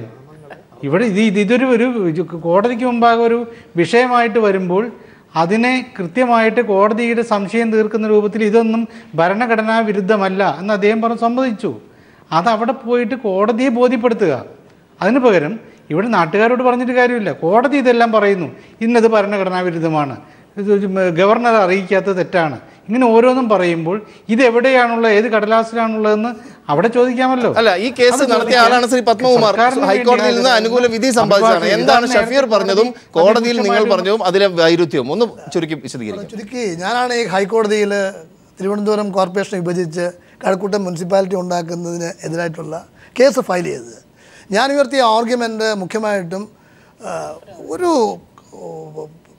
മുനിസിപ്പൽ ആക്ടിലെ, കേരള മുനിസിപ്പൽ ആക്ടിലെ 4(2) അനുസരിച്ച് ഒരു സ്ഥാപനത്തെ എങ്ങനെ ഉയർത്താമെന്നുള്ളതിനെ സംബന്ധിച്ച് സതുദ്ദേശപരമായ ഒരു തീരുമാനമെടുത്തിട്ടുണ്ട്. ഗ്രാമപഞ്ചായത്തിനെ അർബൻ പഞ്ചായത്തായി, ടൗൺ പഞ്ചായത്തായി, ടൗൺ പഞ്ചായത്തിനെ മുനിസിപ്പാലിറ്റിയായി, മുനിസിപ്പാലിറ്റിയെ കോർപ്പറേഷനായിട്ട് ഉയർത്തുന്ന ഒരു പ്രക്രിയയാണ് മുനിസിപ്പൽ ആക്ടിലെ 4(2)ൽ പറയുന്നത്. ഈ 4(2) അനുശാസിക്കുന്ന വിധത്തിലല്ല ഇപ്പോൾ ഗവൺമെൻറ് തീരുമാനിച്ചിട്ടുള്ളത്. ഗവൺമെൻറ് തലകീഴായിട്ടാണ് കോർപ്പറേഷനെ മുനിസിപ്പാലിറ്റി ആക്കാൻ വേണ്ടിയാണ് തീരുമാനിച്ചത്. ഒരു വ്യാഖ്യാനത്തിന് വേണ്ടി ഒരു ലാർജർ അർബൻ ഏരിയയാണ്, ആ larger urban area 2 larger urban area ആക്കാം. ഒരു കോർപ്പറേഷനെ വേണമെങ്കിൽ വിഭജിച്ച് മറ്റൊരു കോർപ്പറേഷനാക്കാം. പക്ഷേ ഒരു കോർപ്പറേഷനെ വിഭജിച്ച് മുനിസിപ്പാലിറ്റി ആക്കുന്നത് ഒരു പ്രദേശത്തെ തരം താഴ്ത്തലാണ്, ആ പ്രദേശത്തെ ജനങ്ങളെ തരം താഴ്ത്തലാണ്. ഈ ആർഗ്യുമെൻ്റാണ് ഞങ്ങൾ മുന്നോട്ട് വെച്ചത്. ഇതോടൊപ്പം തന്നെ ഭരണഘടനാപരമായിട്ട് 243 ക്യൂവിൽ അനുശാസിക്കുന്ന പ്രകാരം നേരത്തെ പത്മകുമാർ സൂചിപ്പിച്ചതുപോലെ ഞങ്ങളുടെ കോർപ്പറേഷൻ്റെ അഭിപ്രായം ചോദിച്ചിട്ടില്ല. മുനിസിപ്പൽ കോർപ്പറേഷനെ മുനിസിപ്പാലിറ്റിയാക്കി തരം താഴ്ത്താമെന്ന് ഒരു ഭരണഘടനയിലും പറയുന്ന മുനിസിപ്പൽ ആക്ടിലും പറയുന്നില്ല. അതെവിടെ പറയുന്നു എന്ന് പറയുന്നില്ല എന്നാണ് ഒരു സ്ഥലത്തും പറയുന്നില്ല. സജീവ് പറഞ്ഞതുപോലെ ഇത് യഥാർത്ഥത്തിൽ UDFും കോൺഗ്രസും മിനിസ്റ്ററും ബോധ്യപ്പെടുത്തുന്നത് ഹൈക്കോടതിയാണ്. ഞങ്ങൾക്ക് അനുകൂലമായി വിധിച്ച ഹൈക്കോടതി ജഡ്ജ് ആദരണീയനായ രാമകൃഷ്ണപിള്ള അദ്ദേഹം ഞങ്ങളുടെ കേസ് കോഴിക്കോട് കോർപ്പറേഷനെയും അതുപോലെ തന്നെ തിരുവനന്തപുരം കോർപ്പറേഷനെയും വിഭജിച്ച് മുനിസിപ്പാലിറ്റി ആക്കിയതിനെ സ്ക്വാഷ് ചെയ്യുകയും അതോടൊപ്പം തന്നെ ചില അർബൻ പഞ്ചായത്തുകളെ ചില ഗ്രാമപഞ്ചായത്തുകളെ മുനിസിപ്പാലിറ്റി ആക്കിയതിനെ അംഗീകരിക്കുകയും ചെയ്തിട്ടുണ്ട്. കണ്ണൂർ മുനിസിപ്പാലിറ്റിയെ കോർപ്പറേഷനാക്കിയത് അംഗീകരിച്ചിട്ടുണ്ട്. ഭരണഘടന അനുശാസിക്കുന്ന തരത്തിൽ നിയമാനുസൃതമായി ഗവൺമെൻറ് എടുത്ത തീരുമാനങ്ങളെ അംഗീകരിക്കുകയും തെറ്റായ തീരുമാനങ്ങളെ തള്ളിക്കളയുമാണ് കോടതി ചെയ്തത്. തീർച്ചയായും നമുക്ക് ഒരു പക്ഷേ ഷഫീറിന് ഇതൊരു തിരുത്തലിനൊരു അവസരം കൂടി കിട്ടാൻ സാധ്യതയുണ്ട്. നമുക്കൊരു ചെറിയ ഇടവേളയ്ക്ക് പോകേണ്ടതുകൊണ്ട് ഇടവേളയ്ക്ക് ശേഷം ഹൈക്കോടതിയിലെ മുതിർന്ന അഭിഭാഷകനായ ശ്രീ B. രാജേന്ദ്രൻ കൂടി ചേരുന്നു. നമുക്ക് കൂടുതൽ നിയമവശങ്ങൾ അറിയാൻ സാധിക്കും ഷഫീറിന് കൂടി വേണ്ടി. ന്യൂസ് ആൻഡ് വിസ് തുടരുന്നു. പുതിയ പഞ്ചായത്തുകളുടെ രൂപീകരണം ഹൈക്കോടതി റദ്ദാക്കിയതാണ് ഇന്ന് നമ്മൾ ചർച്ച ചെയ്യുന്ന വിഷയം. ഒരു വില്ലേജ് 2 പഞ്ചായത്തുകളാക്കി വിഭജിച്ചതാണ് ഇപ്പോൾ ഹൈക്കോടതി ഇടപെട്ട് റദ്ദാക്കിയിരിക്കുന്നത്. റവന്യൂ വില്ലേജുകൾ വിഭജിച്ചുകൊണ്ടുള്ള വാർഡ് വിഭജനവും ഹൈക്കോടതി റദ്ദാക്കിയിട്ടുണ്ട്. പുതിയ 69 ഗ്രാമപഞ്ചായത്തുകളുടെ രൂപവൽക്കരണത്തിന് നിയമസാധുത ഇല്ലെന്നും ഉത്തരവിലുണ്ട്. നമ്മോടൊപ്പം ലോയേഴ്സ് യൂണിയൻ സംസ്ഥാന സെക്രട്ടറി ശ്രീ B. രാജേന്ദ്രൻ ചേരുന്നു. കോടതിയുടെ ഇടപെടൽ ഇത് 2ാം തവണയാണ് ഇപ്പോൾ ഈ പഞ്ചായത്ത് വിഭജനവുമായി ബന്ധപ്പെട്ട് അല്ലെങ്കിൽ കോർപ്പറേഷൻ പോകുന്നതുമായി ബന്ധപ്പെട്ട് ഇടപെടൽ ഉണ്ടായിരിക്കുന്നത്. ഭരണഘടനാപരമായി ഇതിൻ്റെ സാധുത എത്രമാത്രമുണ്ട്? അപ്പീൽ പോകുന്നതുകൊണ്ട് എന്തെങ്കിലും പ്രയോജനമുണ്ടോ? ശ്രീ രാജേന്ദ്രനിലേക്ക് തിരിച്ചു വരാം. അതിനു മുമ്പായി അഡ്വക്കേറ്റ് JR പത്മകുമാർ, താങ്കളോടാവട്ടെ ഈ ചോദ്യം. അതായത് ഇത്തരത്തിലുള്ള ഒരു നടപടിക്രമവുമായി സർക്കാരിന് ഇനി മുന്നോട്ട് പോകാനുള്ള സാധ്യത വളരെ കുറവാണ്. പ്രത്യേകിച്ചും കോടതിയുടെ ഇടപെടലും ഇത് അശാസ്ത്രീയമാണെന്നും വഴിവിട്ട നടപടിയാണെന്നുള്ള തിരിച്ചറിവും ഉണ്ടായിട്ടുണ്ട്. അല്ല, ഇതിൽ അവരെ സംബന്ധിച്ചിടത്തോളം തന്നെ വ്യക്തമായൊരു അഭിപ്രായമില്ല, നിലപാടില്ല. എന്ത് വേണം, അപ്പീൽ കൊടുക്കുമോ കൊടുക്കില്ല എന്ന് പറയില്ല. പക്ഷേ ഇത് കോൺഗ്രസിന് മാത്രം തീരുമാനമെടുക്കാൻ കഴിയുന്നില്ല. ഇതിൽ ഏറ്റവും കൂടുതൽ മുസ്ലിം ലീഗിൻ്റെ സമ്മർദ്ദത്തിന് വഴങ്ങി അവർക്ക് വേണ്ടിയിട്ടുള്ള വിഭജനമാണ് നടത്തിയിട്ടുള്ളത്. അതുകൊണ്ട് മുഖ്യമന്ത്രി എടുക്കുന്ന തീരുമാനം പ്രായോഗികമാക്കാൻ കഴിയുമെന്ന് തോന്നുന്നില്ല. മലപ്പുറം ജില്ലയിലാണ് ഒരു ഗ്രാമപഞ്ചായത്ത് സെക്രട്ടറിയെ സസ്പെൻഡ് ചെയ്തത്. കാരണം മുസ്ലിം ലീഗിൻ്റെ താല്പര്യം അനുസരിച്ച് യാതൊരു മാനദണ്ഡവുമില്ലാതെ ജനാധിപത്യ വിരുദ്ധമായി വാർഡ് വിഭജനം നടത്തിയെന്ന് ഇലക്ഷൻ കമ്മീഷന് ബോധ്യമുള്ളത് കൊണ്ടാണ് സസ്പെൻഡ് ചെയ്തത്. അപ്പോൾ ഈ കാര്യങ്ങൾ ഇത്തരത്തിലുള്ള നിലവിലിരിക്കുമ്പോൾ ഞാൻ നേരത്തെ സൂചിപ്പിച്ചതുപോലെ മതത്തിൻ്റെ അടിസ്ഥാനത്തിൽ, ജാതിയുടെ അടിസ്ഥാനത്തിൽ ഇത്തരത്തിൽ വാർഡ് വിഭജനവും പഞ്ചായത്ത് വിഭജനവും നടത്തുന്നത് യഥാർത്ഥത്തിൽ ഈ നമ്മുടെ 3-tier പഞ്ചായത്ത് സംവിധാനം വന്നത് തന്നെ അടിസ്ഥാന വർഗത്തിന്, സാധാരണക്കാരായ ജനങ്ങൾക്ക് അവർക്ക് അവരുടെ അധികാരം അവരുടെ അടുത്തെത്തിക്കുക എന്നുള്ളതാണ്. ഇത് അങ്ങനെയല്ല. ഇത് പ്രത്യേക താല്പര്യങ്ങൾ വെച്ചുകൊണ്ട് ചില രാഷ്ട്രീയ കക്ഷികൾക്ക് വേണ്ടിയിട്ട് ഈ വിഭജനം നടത്തി ഭരണം അവരുടെ കയ്യിൽ എത്തിച്ചു കൊടുക്കുക എന്നുള്ള ഒരു മിനിമം പരിപാടിയാണ് UDF എടുത്തിരിക്കുന്നത്. ഇത് ജനാധിപത്യ വിരുദ്ധമാണ്. കോടതിക്ക് ബോധ്യമില്ല, ജനങ്ങൾക്ക് ബോധ്യപ്പെടുത്താൻ അവർക്ക് കഴിഞ്ഞിട്ടില്ല, കോടതിയെ ബോധ്യപ്പെടുത്താനും കഴിഞ്ഞിട്ടില്ല. ഈ രീതിയിൽ മുന്നോട്ട് പോകാൻ ഇവരെ ഒരു താല്പര്യം ഞാൻ മനസ്സിലാക്കിയിട്ടുള്ളത് ഈ തെരഞ്ഞെടുപ്പ് നീട്ടിവെക്കുക എന്നുള്ളതാണ്. അടുത്ത നമ്മുടെ സംസ്ഥാന തെരഞ്ഞെടുപ്പ് വരും വരെ കഴിയുന്നത് വരെ ഇതിനെ നീട്ടിക്കൊണ്ടു പോകുക എന്നുള്ളൊരു ഹിഡൻ അജണ്ട ഇതിൻ്റെ പിന്നിലുണ്ടോ എന്ന് സംശയിക്കേണ്ടിയിരിക്കുന്നു. Advocate B. Rajendran, lawyers union സംസ്ഥാന സെക്രട്ടറിയാണ്. ശ്രീ രാജേന്ദ്രൻ, ഇന്ന് ഹൈക്കോടതിയുടെ ഒരു സുപ്രധാനമായ വിധി പ്രഖ്യാപനം ഉണ്ടായിരിക്കുന്നു. പുതിയ പഞ്ചായത്തുകളുടെ രൂപീകരണം റദ്ദാക്കുകയാണ് ഹൈക്കോടതി ചെയ്തിരിക്കുന്നത്. പഞ്ചായത്ത് രൂപവൽക്കരണത്തിൽ നടപടിക്രമം പാലിച്ചിട്ടില്ലെന്നാണ് സിംഗിൾ ബെഞ്ച് വ്യക്തമാക്കിയിരിക്കുന്നത്. വിഭജനം ചോദ്യം ചെയ്ത് 48ഓളം പഞ്ചായത്തുകൾ നൽകിയ ഒരു അപ്പീലിലാണ് അല്ലെങ്കിൽ ആ കേസിലാണ് ഇന്ന് ഹൈക്കോടതിയുടെ ഇടപെടൽ ഉണ്ടായിരിക്കുന്നത്. ഇതിൻ്റെ നിയമസാധുത സർക്കാരും ഹൈക്കോടതിയും തമ്മിലുള്ള ആ ഒരു ഈ വിഷയത്തിലുണ്ടാകുന്ന വ്യത്യസ്ത അഭിപ്രായങ്ങൾ അതെങ്ങനെയായിരിക്കും വരും ദിനങ്ങളിൽ നിയമപരമായി പരിണമിക്കുക? തദ്ദേശ സ്വയംഭരണ സ്ഥാപനങ്ങളുടെ ഭരണം എങ്ങനെയും പിടിച്ചെടുക്കാൻ വേണ്ടി UDF സർക്കാർ തുഗ്ലക് മോഡൽ ഭരണപരിഷ്കാര നടപടികൾക്കേറ്റ കനത്ത തിരിച്ചടിയാണ് ഇവിടെ സംഭവിച്ചിരിക്കുന്നത്. പഞ്ചായത്തുകളുടെയും മുനിസിപ്പാലിറ്റികളുടെയും കോർപ്പറേഷനുകളുടെയും രൂപീകരണത്തിന് ഭരണഘടനാ തത്വങ്ങളും പഞ്ചായത്തി രാജ് നഗരപാലിക നിയമങ്ങളും കാറ്റിൽ പറത്തിയ നടപടിയാണ് ഇവിടെ ഉണ്ടായിരിക്കുന്നത്. ഇവിടെ യഥാർത്ഥത്തിൽ സംഭവിച്ചിരിക്കുന്നത്, സാധാരണഗതിയിൽ നമ്മൾ കാലിന്റെ പരുവത്തിനാണ് ചെരുപ്പ് തുന്നേണ്ടത്. പക്ഷെ ഇവിടെ ചെരുപ്പിന്റെ പരുവത്തിന് കാലുവെട്ടുകയായിരുന്നു. ഭരണഘടനയുടെ 243 ഈ അനുച്ഛേദവും കൃത്യമായി പഞ്ചായത്ത് മുനിസിപ്പൽ രൂപീകരണത്തിനുള്ള തത്വങ്ങൾ വിശദീകരിക്കുന്നുണ്ട്. ഇവിടെ കേരള സർക്കാർ ചെയ്തത് പഞ്ചായത്തി രാജ് സെക്ഷൻ 4(2) വകുപ്പ് പ്രകാരം റവന്യൂ വില്ലേജുകളെ അടിസ്ഥാനമാക്കിയായിരുന്നു പഞ്ചായത്തുകൾ രൂപീകരിക്കേണ്ടത്. എന്നാൽ ഗവൺമെന്റ് ആകട്ടെ റവന്യൂ വില്ലേജുകൾ വിഭജിച്ച് പഞ്ചായത്തുകൾ രൂപീകരിക്കുകയായിരുന്നു. എന്നിട്ട് വളരെ വിചിത്രമായ വാദമാണ് ഉന്നയിച്ചത്.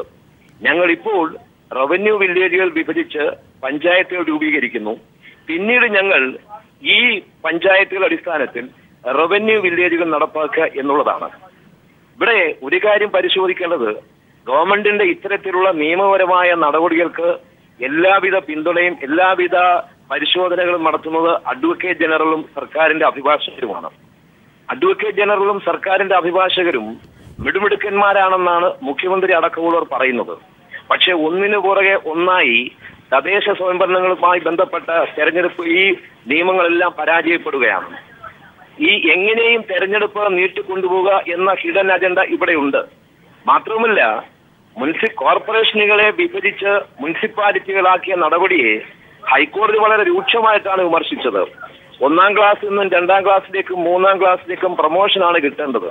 പക്ഷെ ഇവിടെ നേരത്തെ ക്ലാസ്സിൽ നിന്നും താഴേക്കുള്ള ഡി പ്രൊമോഷനാണ് പറഞ്ഞിരിക്കുന്നത്. പഞ്ചായത്തുകൾ മുനിസിപ്പാലിറ്റികളായും മുനിസിപ്പാലിറ്റികൾ കോർപ്പറേഷനുകളായും കോർപ്പറേഷനുകൾ മെട്രോപൊളിറ്റൻ സിറ്റികളുമായി രൂപീകരിക്കുകയാണ്. പക്ഷെ ഇവിടെ കോർപ്പറേഷനുകളെ മുനിസിപ്പാലിറ്റി ആക്കുകയായിരുന്നു. മാത്രവുമല്ല, ഈ മുനിസിപ്പാലിറ്റികളും കോർപ്പറേഷനുകളൊക്കെ രൂപീകരിക്കുന്നതിന് മാനദണ്ഡങ്ങളുണ്ട്. ജനസംഖ്യയുണ്ട്, ഭൂവിസ്തൃതിയുണ്ട്, വികസനത്തിന്റെ അസന്തുലിതാവസ്ഥയുണ്ട്. ഇതെല്ലാം കാറ്റിൽ പറത്തിയാണ്. ഏകപക്ഷീയമായ ഈ നടപടി ഒരിക്കലും ഗവൺമെന്റിനെ അപ്പീൽ പോയി കഴിഞ്ഞാലും രക്ഷപ്പെടാൻ കഴിയില്ല. ഗവൺമെന്റ് ഇപ്പോൾ ഉണ്ടായ തെറ്റ് തിരുത്തിക്കൊണ്ട് യഥാർത്ഥ സമയത്ത് തന്നെ തെരഞ്ഞെടുപ്പ് നടത്തി ജനവിധി മാനിക്കുകയാണ് ചെയ്യേണ്ടുന്നത്. താങ്കൾ ദയവായി ടെലിഫോൺ ലൈനിൽ തുടരുക. താങ്കളിലേക്ക് ഒന്നും കൂടി വരാം. അതിനു മുമ്പായി ശ്രീ എ സജീവൻ, മാധ്യമപ്രവർത്തകൻ. ഇപ്പോൾ ഈ Shri Rajendran, lawyers association secretary, സൂചിപ്പിച്ചതുപോലെ എങ്ങനെയും തെരഞ്ഞെടുപ്പ് കൊണ്ടുപോവുക എന്ന ഹിഡൻ അജണ്ട, അതിൽ എന്താണ് UDF-ന് എത്രമാത്രം അത് ഗുണം ചെയ്യും, അല്ലെങ്കിൽ എന്താണ് അതിൻ്റെ രാഷ്ട്രീയം?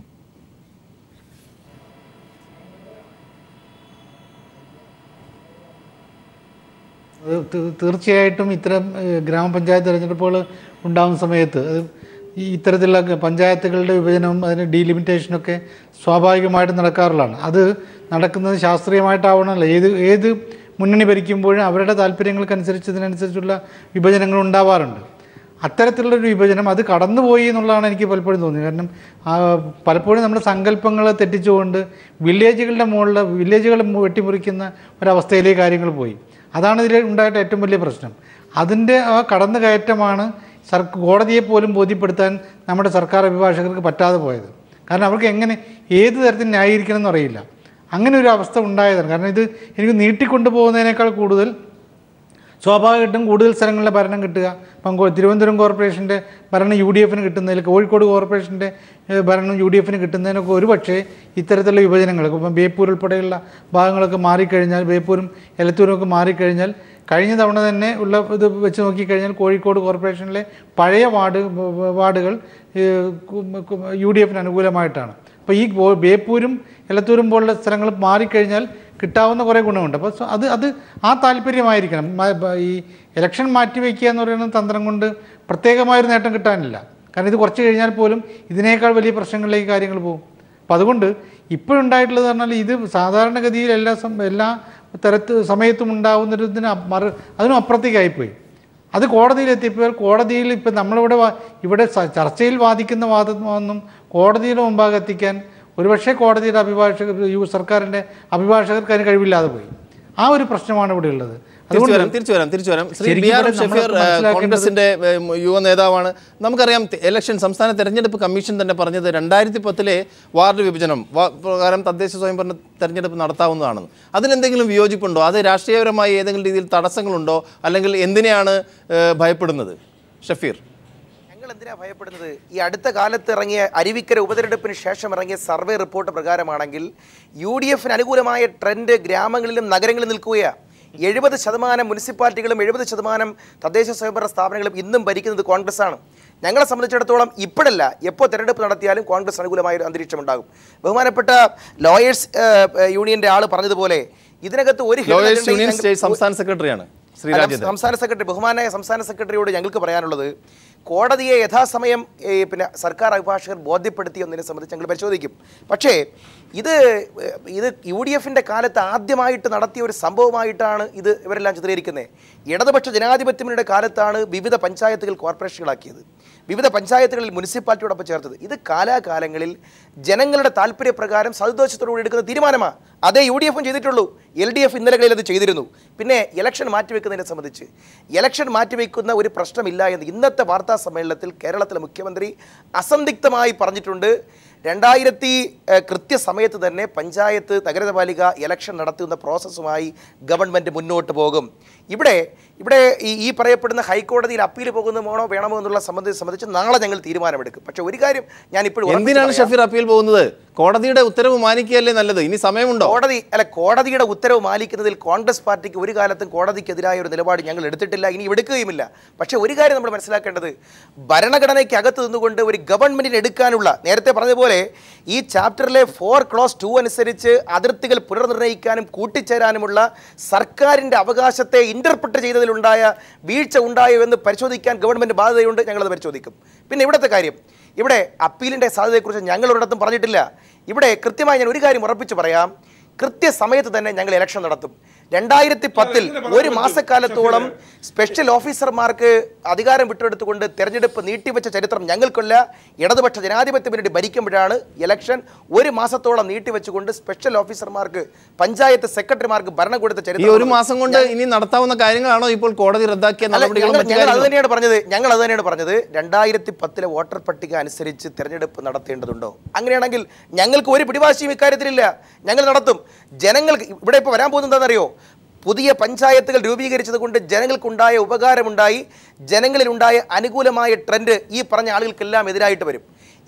ഒറ്റ കാര്യം താങ്കളുടെ ശ്രദ്ധയിൽപ്പെടുത്തുകയാണ്, താങ്കൾക്ക് ചർച്ചയിൽ കൂടുതൽ പറയാനുള്ള അവസരം കൂടിയാണ്. അതായത് ചീഫ് സെക്രട്ടറി, അത് പോട്ടെ, ചീഫ് ഇലക്ഷൻ കമ്മീഷണർ, ഗവർണർ, ഇപ്പോൾ ഹൈക്കോടതി, ഇവരെല്ലാവരും അസ്വസ്ഥരാണ്. ഇവരെല്ലാവരും ഇതിനെ അതിനിശ്ചിതമായി വിമർശിച്ചിരിക്കുകയാണ്. ഒരു സംവിധാനം, ഒരു രാജ്യത്തെ ഒരു പറയട്ടെ, ഇതിന് ഈ ഡീലിമിറ്റേഷൻ കമ്മീഷന് മുമ്പാകെ ഈ പറഞ്ഞ ഏതെങ്കിലും ഒരു നിയമജ്ഞർ ഇതിങ്ങനെ പാടില്ല എന്ന് പറഞ്ഞു? ബഹുമാനപ്പെട്ട ഇലക്ഷൻ കമ്മീഷൻ അഫിഡവിറ്റിലൂടെയോ അല്ലാതെയോ നേരിട്ടോ ഇതെല്ലാം ഭരണഘടനാ വിരുദ്ധമാണെന്ന് എവിടെയെങ്കിലും ചൂണ്ടിക്കാണിച്ചോ? ബഹുമാനപ്പെട്ട മേയർ ഉൾപ്പെടെയുള്ള ആളുകൾ ഒബ്ജക്ഷനുമായിട്ട് പോയല്ലോ. അവരുടെ അഫിഡവിറ്റുകൾ എവിടെയെങ്കിലും ഇത് ഭരണഘടനാ വിരുദ്ധമാണെന്ന് പറഞ്ഞു. പക്ഷെ കോടതി ചില പ്രീസിഡന്റിന്റെ അടിസ്ഥാനത്തിൽ ഒരു ഒരു അംഗമാണ് ഇലക്ഷൻ കമ്മീഷൻ, അംഗമാണ്. അപ്പൊ ഇലക്ഷൻ കമ്മീഷൻ ഭരണഘടനാ വിരുദ്ധമാണെന്ന് പറഞ്ഞില്ലല്ലോ. തീരുമാനമെടുക്കാനേ പറ്റൂ, നടപ്പിലാക്കേണ്ടത് ഇലക്ഷൻ കമ്മീഷനാണ്, അതൊരു സ്വതന്ത്ര ബോഡിയാണ്. മേയർ എന്താണ് പറയുന്നത്? ഞാൻ നേരിട്ട് പോയി ചെന്ന് ഇത് ഭരണഘടനാ വിരുദ്ധമാണ്, Raveendran versus state of Kerala എന്നുള്ള ആ വിധിന്യായം കാണിച്ചുകൊണ്ട് സുപ്രീം കോടതിയിലെ വിധിന്യായങ്ങൾ വരെ എടുത്തുകൊണ്ടാണ് ഞാൻ പോയത്. അതെന്റെ മൊഴി അവിടെ ഉണ്ട്. ശ്രീ ഷഫീർ, താങ്കൾ കേട്ടല്ലോ. പിന്നെ ഗവർണർ തന്നെ വിളിച്ചു ചോദിച്ചിരിക്കുന്നു ചീഫ് സെക്രട്ടറിയോട്, എന്തുകൊണ്ടാണ് ഇത് വൈകുന്നത്, എന്തിനാണ് ഈ അവസാന നിമിഷത്തിലേക്ക്? സംശയങ്ങളുടെ മുൾമുന നീളുകയാണ്, അതാണ് പ്രശ്നം. ഇതിനകത്ത് ഒരു സുതാര്യത ഇല്ലാതാവുന്നു. സദുദ്ദേശത്തോടു കൂടി എടുത്ത തീരുമാനത്തിൽ എന്തെങ്കിലും ടെക്നിക്കാലിറ്റിയുടെ പ്രശ്നമുണ്ടെങ്കിൽ അത് പരിഹരിക്കുന്നതിന് ഞങ്ങൾക്ക് യാതൊരു തരത്തിലുള്ള വൈമനസ്യമില്ല. വളരെ ഗൗരവമുള്ള കാര്യമാണ് താങ്കൾ പറഞ്ഞത്, സദുദ്ദേശത്തോടെ. പക്ഷേ UDF സംവിധാനത്തിൽ മുസ്ലിം ലീഗിന്റെ സദുദ്ദേശം മാത്രമേ ഇവിടെ നടക്കുന്നത്. അല്ല, ഇവിടെ ഈ പത്മേട്ടർ നേരത്തെ പറഞ്ഞത് കേട്ടോ, മുസ്ലിം, ക്രിസ്ത്യൻ അല്ലെങ്കിൽ ഹിന്ദു അടിസ്ഥാനത്തിൽ പഞ്ചായത്ത് രൂപീകരിച്ചെന്ന്. പ്രിയപ്പെട്ട BJP-യുടെ പ്രതിനിധി പറയണം. കേരളത്തിലെ പ്രതിപക്ഷ ഭാഗത്തുനിന്ന് ഉയർന്നു വന്ന ഒരു ആരോപണമാണ്. നിങ്ങൾ ഇടതുപക്ഷവും BJP-യും കൂടി ഈ കാര്യത്തിലെങ്കിലും യോജിച്ചിട്ടുണ്ട്. കാരണം ഇവിടെ എവിടെയെങ്കിലും മുസ്ലിം എന്നോ കേരള ഗവർണറെ താങ്കൾ ഏത് രാഷ്ട്രീയ പാർട്ടിയുടെ കൂട്ടത്തിലാണ് പെടുത്തുക? അല്ലെ, ഗവർണറുടെ കാര്യം ഞാൻ പറഞ്ഞില്ലല്ലോ. പത്മേട്ടം പറയണം, കേരളത്തിൽ ഏത് പഞ്ചായത്താണ് വിഭജിച്ചതിൽ ജാതി അടിസ്ഥാനത്തിൽ, മത അടിസ്ഥാനത്തിൽ കോൺഗ്രസ് വിഭജിച്ചത്? അങ്ങനെ ഒരു ആരോപണം ഉണ്ടായി, എങ്ങനെ അത് വലിയ വാർത്തകളായിരുന്നു. പത്രമാധ്യമങ്ങളിലെല്ലാം വലിയ വാർത്തയായി വന്നതാണ്. പല പഞ്ചായത്തുകളിൽ നിന്നുണ്ട്. അതിന്റെ ലിസ്റ്റ് എടുക്കണമെങ്കിൽ കുറച്ച് സമയത്തിനകം എടുക്കുകയും ചെയ്യാം. നമ്മുടെ അഭിവന്ദ്യനായ ബഹുമാന്യനായ ശ്രീ ഭാസ്കര പിള്ള സാർ കൂടി ഉണ്ട് ആലപ്പുഴയിൽ. അദ്ദേഹത്തോടുകൂടി ചേരാം. സർക്കാർ വളരെ പ്രതീക്ഷയോടെ നടപ്പാക്കിയ പഞ്ചായത്ത് വിഭജനം കേരള ഹൈക്കോടതി ഭാഗികമായി റദ്ദാക്കിയ വാർത്തയാണ് ഇന്നത്തെ ഏറ്റവും പ്രധാനപ്പെട്ട വാർത്തയായി നമ്മൾ ന്യൂസ് ആൻഡ് ന്യൂസിൽ ചർച്ച ചെയ്യുന്നത്. നമ്മോടൊപ്പം ശ്രീ ബി രാജേന്ദ്രൻ ഉണ്ട്. അഡ്വക്കേറ്റ് ബി രാജേന്ദ്രൻ ലോയേഴ്സ് യൂണിയന്റെ സംസ്ഥാന സെക്രട്ടറിയാണ്. നിയമപരമായി ഈ ഒരു റദ്ദാക്കൽ തീരുമാനം ഗവൺമെൻറ് എങ്ങനെ നേരിടണം, അല്ലെങ്കിൽ ഈ ഒരു തീരുമാനം അല്ലെങ്കിൽ കോടതി ഉത്തരവ് മാനിച്ചുകൊണ്ട് അടുത്ത നടപടികളിലേക്ക് കടക്കുകയല്ലേ വേണ്ടത്? എങ്ങനെയായിരിക്കും ഇതിനെ താങ്കൾ നിയമപരമായി കാണുന്നത് ശ്രീ രാജേന്ദ്രൻ? ശ്രീ ഭാസ്കര പിള്ള, കേരള കോൺഗ്രസിൻ്റെ രാഷ്ട്രീയം പ്രത്യേകിച്ചും നമുക്കറിയാം, ബാലകൃഷ്ണപിള്ള കേരള കോൺഗ്രസിൻ്റെ നേതാവായിരിക്കുമ്പോൾ തന്നെ അദ്ദേഹം പഞ്ചായത്ത് പ്രസിഡന്റും മന്ത്രിയും MLA യും ഒക്കെ ആയിരിക്കുന്ന ഒരു സാഹചര്യം ഉണ്ടായിരുന്നു. ത്രിതല പഞ്ചായത്തിൽ അല്ലെങ്കിൽ അധികാര വികേന്ദ്രീകരണത്തിൻ്റെ ഒരു പ്രധാനപ്പെട്ട ഒരു സംവിധാനമാണല്ലോ പഞ്ചായത്തുകളും അല്ലെങ്കിൽ ത്രിതല പഞ്ചായത്തുകളും മുനിസിപ്പാലിറ്റികളും എല്ലാം. കേരള കോൺഗ്രസ് പോലുള്ള ഒരു പാർട്ടിക്ക് ഇത്തരം തീരുമാനങ്ങളിൽ സർക്കാർ എടുക്കുന്ന തീരുമാനങ്ങളിൽ ഏത് രീതിയിലാണ് അത് ഗുണകരമായി ഭവിക്കുക, അല്ലെങ്കിൽ ഇത്തരം ദുരുപയോഗം ചെയ്യുന്നു എന്നുള്ള രീതിയിൽ സർക്കാർ ഇത്തരം സംവിധാനങ്ങളെ ദുരുപയോഗം ചെയ്യുന്നു എന്നുള്ള ആരോപണം തെരഞ്ഞെടുപ്പ് കമ്മീഷനെ വരെ സർക്കാർ ദുരുപയോഗം ചെയ്യുന്നു എന്നാണ് ഇന്ന് പ്രതിപക്ഷ നേതാവ് ആരോപിച്ചിരിക്കുന്നത്. ആ ഒരു അർത്ഥത്തിൽ വരുമ്പോൾ ത്രിതല പഞ്ചായത്ത് തെരഞ്ഞെടുപ്പ് അട്ടിമറിക്കാനുള്ള ഗൂഢനീക്കമായിട്ട് തന്നെ ഇതിനെ കാണേണ്ടി വരില്ലേ? കേരള കോൺഗ്രസിനെ സംബന്ധിച്ചിടത്തോളം ഗ്രാമപഞ്ചായത്തുകളാണ് ബാക്കിയുള്ള തദ്ദേശ സ്വയംഭരണ സ്ഥാപനങ്ങളിലായാലും ശരിയായ രീതിയിൽ നാടിൻ്റെ വികസന പ്രവർത്തനങ്ങൾ രാഷ്ട്രീയത്തിന് അതീതമായി നടത്തണം എന്നുള്ളതാണ് ഞങ്ങളുടെ ആഗ്രഹം. അതിന് അനുകൂലമായ രീതിയിൽ ഗവൺമെൻറ്റിന് നേതൃത്വം കൊടുക്കുന്ന ആളുകൾ ആലോചിക്കുകയും അതനുസരിച്ചുള്ള നടപടികളുമായി മുന്നോട്ട് പോകേണ്ടതാണ്. ഇപ്പോൾ ഇവിടെ സംഭവിച്ചിരിക്കുന്നത് യാതൊരു മാനദണ്ഡങ്ങളും പാലിക്കാതെ എന്ത് വേണമെങ്കിലും ചെയ്യാം എന്നുള്ള ദാർഢ്യത്തോടു കൂടിയുള്ള നിലപാടാണ് ഗവൺമെൻറ് ഭാഗത്തു നിന്നുണ്ടായിരിക്കുന്നത്. ഗവൺമെൻറ് കോടതിയിൽ പോയി കാര്യങ്ങൾ ബോധ്യപ്പെടുത്തി, ജഡ്ജിമാരെ അല്ലെങ്കിൽ കോടതിയെ കാര്യങ്ങൾ ബോധ്യപ്പെടുത്തിക്കൊണ്ട് ഗവൺമെൻറ് എടുത്ത തീരുമാനങ്ങൾ നടപ്പിലാക്കാൻ കഴിയത്തക്ക സാഹചര്യങ്ങൾ ഒരുക്കുന്നതിന് പകരം ഇവിടെ ബഹുമാനപ്പെട്ട അഡ്വക്കേറ്റ് രാജേന്ദ്രൻ പറഞ്ഞതുപോലെ ഇതൊരു തുഗ്ലക് ഭരണത്തിൻ്റെ മോഡലിലേക്ക് മാറുകയാണോ? പ്രൊമോഷനോടുകൂടി പഞ്ചായത്തുകളെയും അതുപോലെ തന്നെ ബ്ലോക്ക് പഞ്ചായത്തുകളെയും ഒക്കെ തന്നെ മുനിസിപ്പാലിറ്റികളെയും നല്ല രീതിയിലേക്ക് കൊണ്ടുവരേണ്ടതിന് പകരം ഇതിനെ ഡീപ്രൊമോട്ട് ചെയ്ത് കൊണ്ടുപോകുന്ന രീതിയിലേക്ക് വന്നിട്ട് ഗവൺമെൻറ്റിന് ന്യായീകരിക്കുന്ന രീതിയെ അംഗീകരിക്കാൻ സാധ്യമല്ല. ഇവിടെ ബഹുമാനപ്പെട്ട സജീർ പല രീതിയിലും വാദമുഖങ്ങൾ ഉന്നയിച്ചുകൊണ്ട് ഗവൺമെൻറ്റിനെ ന്യായീകരിക്കാൻ ശ്രമിക്കുന്നുണ്ട്. പക്ഷേ അദ്ദേഹം ഇതുവരെയും വസ്തുതാപരമായ കാര്യത്തിലേക്ക് വന്നില്ല. കോടതി എന്തുകൊണ്ട് ഇത് റദ്ദാക്കി എന്നുള്ള രീതിയിലേക്ക് ആ വസ്തുതയെക്കുറിച്ച് സംസാരിക്കാൻ അദ്ദേഹം തയ്യാറാകുന്നില്ല. വകുപ്പുകൾ പറഞ്ഞിട്ട് കാര്യമില്ല. ഇവിടെ ഗവൺമെൻറ് ഇവിടെ ചെയ്തിരിക്കുന്നത് കോടതിയിൽ ഹാജരാക്കിയപ്പോൾ വസ്തുതാപരമായ കാര്യങ്ങൾ അവിടെ നടപടിക്രമങ്ങൾ അനുസരിച്ച് വാദിക്കുവാൻ കേരള ഗവൺമെൻറ് ഭാഗത്തുനിന്ന് കഴിഞ്ഞിട്ടില്ല. അതുകൊണ്ട് തന്നെയാണ് അവിടെ പരാജയം സംഭവിച്ചിരിക്കുന്നത്. അതിൽ വന്നിരിക്കുന്ന അപാകത ഞാൻ മനസ്സിലാക്കുന്നത് ഗവൺമെൻറ് നേതൃത്വം കൊടുക്കുന്ന ആളുകളിൽ, അത് മന്ത്രിമാരാണെങ്കിലും ശരി, UDFൻ്റെ ഘടകകക്ഷികളാണെങ്കിലും ശരി, അവരൊരു ഐക്യത്തോടു കൂടി ഒരു തീരുമാനമെടുത്തുകൊണ്ട് ഒക്ടോബറിൽ തദ്ദേശ സ്വയംഭരണ സ്ഥാപനങ്ങളിലേക്കുള്ള തെരഞ്ഞെടുപ്പുകൾ നടക്കുകയാണ്. അതിനു മുമ്പ് കൃത്യമായ രീതിയിലേക്ക് ഇത് കൊണ്ടുവരണം എന്ന താല്പര്യത്തോടുകൂടി അവർക്കാർക്കും ഇത് ചെയ്യാൻ കഴിഞ്ഞിട്ടില്ല എന്നുള്ളതാണ് വസ്തുത. അതിന് പകരം നമ്മൾ വേറെ കാര്യങ്ങളെക്കുറിച്ച് പറഞ്ഞിട്ട് കാര്യമില്ലല്ലോ. ഇപ്പോൾ ബഹുമാനപ്പെട്ട തിരുവനന്തപുരം മേയറോട് സൂചിപ്പിക്കുകയുണ്ടായി, അവർ കോടതിയിൽ പോയി യുക്തിയുക്തതിൻ്റെ കാരണങ്ങളെക്കുറിച്ച് ബാധിച്ചവരുടെ മൊഴിയും അവിടെ രേഖപ്പെടുത്തിയിട്ടുണ്ട്. ഇതെല്ലാം കൂടെ ഉൾപ്പെടെ വെച്ചുകൊണ്ട് വസ്തുതാപരമായിട്ട് തന്നെയാണ് കോടതി അതിനകത്ത് വിധി പ്രസ്താവിച്ചിരിക്കുന്നത്. ഇത് കേരള ഗവൺമെൻറ്റിന് ഏറ്റവും വലിയ ഒരു തിരിച്ചടിയായിട്ട് മാത്രമേ കാണാൻ കഴിയുന്നുള്ളൂ. അതുകൊണ്ട് തെരഞ്ഞെടുപ്പ് നീട്ടിക്കൊണ്ട് പോകും എന്ന് ഞാൻ കരുതുന്നില്ല. തെരഞ്ഞെടുപ്പ് നീട്ടിക്കൊണ്ട് പോകുന്നത് തെറ്റായ നടപടി തന്നെയാണ്. അതിനുള്ള മാർഗമായി ഇതിനെ കേരള ഗവൺമെൻറ് കാണാനും പാടില്ല. ശ്രീ BRM ഷഫീർ, താങ്കൾ ശ്രദ്ധിക്കുന്നുണ്ടല്ലോ, പഞ്ചായത്ത് വിഭജനത്തിൽ തീർച്ചയായും സർക്കാരിനൊരു തിരിച്ചടി തന്നെയാണ് ഇന്ന് കോടതിയുടെ വിധിയിലൂടെ ഉണ്ടായിരിക്കുന്നതെങ്കിലും സമ്മതിക്കാൻ താങ്കൾക്ക് സാധിക്കുമോ? ഇപ്പോൾ തിരിച്ചടി അല്ലല്ലോ, നമ്മൾ എടുത്ത പഞ്ചായത്തുകളിൽ ഏകദേശം 69 പഞ്ചായത്തുകളെ സംബന്ധിച്ച് എങ്ങനെ മറികടക്കണം, അതല്ലെങ്കിൽ അത് എങ്ങനെ ഇംപ്ലിമെന്റ് ചെയ്യണം എന്നതിനെ സംബന്ധിച്ച് നാളെ ഞങ്ങൾ പാർട്ടി KPCC ഏകോപന സമിതി ഗവൺമെന്റും KPCC പ്രസിഡന്റും അതിൻ്റെ ആളുകളുമായി ചേർന്ന് തീരുമാനമെടുത്ത് UDFനെ അറിയിച്ച് UDFൻ്റെ തീരുമാനം പറയും. പിന്നെ ഇവിടെ മൊത്തത്തിൽ ഞങ്ങൾക്ക് മനസ്സിലാക്കുന്നത്, ഇതുവരെ ചർച്ചയിൽ പങ്കെടുത്ത ഒരാൾ പോലും കോർപ്പറേഷനെ മുനിസിപ്പാലിറ്റി ആക്കുന്നതിനെയോ മുനിസിപ്പാലിറ്റിയെ പഞ്ചായത്താക്കുന്നതിനോ ഞാൻ ഒറ്റ വാചകത്തിൽ പറഞ്ഞുതരാം. അതായത് താങ്കൾ പറയുന്നത് ഉണ്ടെന്നും ഇല്ലെന്നും ഇല്ല, പക്ഷേ അതിന് ചില നടപടിക്രമങ്ങളുണ്ട്. നടപടിക്രമങ്ങളെല്ലാം പാലിച്ചിട്ടുണ്ട്. പക്ഷേ കോടതി ചില നിരീക്ഷണങ്ങൾ നന്നായി വായിച്ച് പഠിച്ചിട്ട് വരണം, കൃത്യമായി പഠിക്കണം. വെറുതെ പറഞ്ഞാൽ വന്നത് നന്നായി പഠിക്കണം. നന്നായി പഠിച്ചില്ല നല്ല വൃത്തിയായി ഉണ്ടായതുകൊണ്ടാണ് പഠിച്ചില്ല, ഒട്ടും പഠിച്ചിട്ടില്ല. അത് മേഖലയിൽ ഒരു കാര്യം ഞാൻ പറയാം, ഈ കേസിൽ മേയർ കക്ഷി ചേർന്നതിന്റെ ഫലം അനുഭവിക്കാൻ പോകുന്നത് CPM. കഴക്കൂട്ടം ആറ്റിപ്ര മേഖലയിലെ CPM-ന്റെ അടിത്തറ അവിടുത്തെ ജനങ്ങൾ ഇളക്കുമെന്നുള്ള കാര്യത്തിൽ ഒരു സംശയം വേണ്ട. ജനങ്ങൾ ആഗ്രഹിക്കുന്നത് നിങ്ങളുടെ ആളുകളും കേസ് കൊടുത്തിട്ടുണ്ട്. പഞ്ചായത്തുകളാണ് ശ്രീ ഷഫീർ ഇതേ പഞ്ചായത്തുകളെ, ആറ്റിപ്ര പഞ്ചായത്തിനെയും ഉള്ളൂർ പഞ്ചായത്തിനെയും ശ്രീകാര്യം പഞ്ചായത്തിനെയും കൊടപ്പനക്കുന്ന് പഞ്ചായത്തിനെയും എല്ലാം ഒരു തർക്കത്തിനും ഇടവരാത്തവണ്ണം ഒരു ഒബ്ജക്ഷൻ പോലും സമർപ്പിക്കാൻ അവസരം കൊടുക്കാതെ ഈ കോർപ്പറേഷനിൽ ലയിപ്പിച്ചത് കഴിഞ്ഞ ഇടതുപക്ഷ ജനാധിപത്യങ്ങളുടെ സർക്കാർ. അവരുടെ അന്നത്തെ രാഷ്ട്രീയം എന്തായെന്ന് അറിയോ?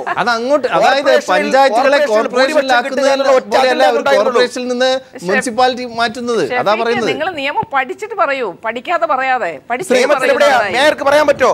മേയർ പറയട്ടെ, ഭരണഘടനാപരമായി ഇതിനകത്ത് പറയുന്ന ഏത് പ്രൊവിഷനാണ് നമുക്കെതിരായി നിൽക്കുന്നത്? പറഞ്ഞേ, ഭരണഘടനാപരമായി മുനിസിപ്പാലിറ്റി ആക്കുന്നതിന് എതിരായ ഒരു പ്രൊവിഷൻ പറയൂ. 243 Q ഒന്ന് വായിച്ചു നോക്ക്. 243 Q എന്താ പറയുന്നത്? ഒന്ന് വായിച്ചു നോക്ക്. 2010 വാർഡ് വിഭജന പ്രകാരം തന്നെ തെരഞ്ഞെടുപ്പ് നടത്താമെന്ന് എന്തായാലും തെരഞ്ഞെടുപ്പ് കമ്മീഷൻ പറഞ്ഞല്ലോ. അതെങ്കിലും അംഗീകരിച്ചൂടെ? അല്ലെങ്കിൽ അപ്പീൽ പോകില്ല എന്നെങ്കിലും പറയാനുള്ള നിശ്ചയദാർഢ്യം നമുക്ക് ഈ ചർച്ചയിൽ കൊണ്ടുവരണ്ടേ ശ്രീ ഷഫീർ? അർത്ഥപൂർണ്ണമാക്കണ്ടേ നമ്മുടെ ചർച്ച? തെരഞ്ഞെടുപ്പ് അനിശ്ചിതമായി നീങ്ങത്തില്ല. കൃത്യമായ സമയത്ത് തന്നെ UDF ഗവൺമെന്റ് തെരഞ്ഞെടുപ്പ് നടത്തും. അതിന് വേണ്ടി വന്നാൽ 2010 വോട്ടർ പട്ടിക അനുസരിച്ചുള്ള തെരഞ്ഞെടുപ്പ് നടത്തുന്നതാണ് ഉചിതമെന്ന് തോന്നിയാൽ അത് സ്വീകരിക്കാൻ ഞങ്ങൾക്ക് ഒരു മടിയും ഉണ്ടാവില്ല എന്ന് അസന്ദിഗ്ധമായി ശ്രീ പത്മകുമാർ. മന്ത്രി പറഞ്ഞത് അങ്ങനെയല്ല. മന്ത്രി പറഞ്ഞത് പുതിയ ഹോട്ടൽ ഈ വാർഡ് ഞാൻ പറയുന്നത് കോൺഗ്രസ് പാർട്ടിയുടെ അഭിപ്രായമാണ് പറയുന്നത്. കോൺഗ്രസ് അല്ല, നമ്മളെ സംബന്ധിച്ചിടത്തോളം ഗവൺമെന്റിന്റെ അഭിപ്രായം, ഗവൺമെന്റിന്റെ നിലപാടുകളാണ് നമ്മൾ ചർച്ച ചെയ്യപ്പെടുന്നത്. കോൺഗ്രസിന് വ്യത്യസ്തമായ അഭിപ്രായം ഉണ്ടോ എന്ന് അറിയില്ല. പക്ഷെ ഇതാണ് മാറ്റിവെക്കുകയില്ല, തെരഞ്ഞെടുപ്പ് നീട്ടിക്കൊണ്ടു പോകില്ല എന്ന് മുഖ്യമന്ത്രി പറഞ്ഞു. അതില് പ്രായോഗികമായി ബുദ്ധിമുട്ടുണ്ട് ഷഫീറെ. കാര്യം വന്നാൽ ഇതിന് ഇനി നോട്ടിഫിക്കേഷൻ സമയം കൊടുക്കണം. ഈ വാർഡ് വിഭജനം വന്ന് ഇനിയിപ്പോൾ ഈ വിഭജനം പുതുതായിട്ട് വന്ന ഇതിന്റെ പരാതികൾ കേൾക്കാനുള്ള സമയം വേണം. ഇലക്ഷൻ കമ്മീഷൻ നിങ്ങൾ എന്ത് തീരുമാനം എടുത്താലും ഇലക്ഷൻ കമ്മീഷൻ പറയേണ്ടത് ഈ സമയബന്ധിതമായി ഇത് നടപ്പിൽ വരുത്താൻ ഞങ്ങൾക്ക് കഴിയില്ല എന്ന് പറഞ്ഞാൽ എങ്ങനെ അവരെ ഈ നടത്താൻ കഴിയും? അപ്പം പിന്നെ ഗവൺമെന്റിന്റെ മുന്നിലുള്ള ഒരേ ഒരു ഓപ്ഷൻ തെരഞ്ഞെടുപ്പ് നീട്ടിവെക്കുക എന്നാണ്. അതാണ് ഗവൺമെന്റ് ആഗ്രഹിക്കുന്നത്. തെരഞ്ഞെടുപ്പ് നീട്ടിവെക്കുന്നത് എവിടെ പറഞ്ഞത് നിങ്ങൾ? നാളെ KPCC പ്രസിഡന്റും മുഖ്യമന്ത്രിയും ഒക്കെ ചേർന്ന് നാളെ തീരുമാനം എടുക്കുന്നു. കോടതി ഉത്തരവ് വന്നു കഴിഞ്ഞു. അതുപോലെ 243 Q എന്ന് പറഞ്ഞാൽ ചർച്ച ചെയ്തതാണ്. താങ്കളുടെ അറിവിലേക്ക് കൂടി പറയട്ടെ, അതായത് റൂറൽ ഏരിയയിലെ അർബനിലേക്ക് കൊണ്ടുവരാനുള്ള മുനിസിപ്പാലിറ്റികളുമായി ബന്ധപ്പെട്ട ഒരു നിയമമാണത്. ഞാൻ പറഞ്ഞത് ഗ്രാമപഞ്ചായത്തുമായി ബന്ധപ്പെട്ട നിയമം.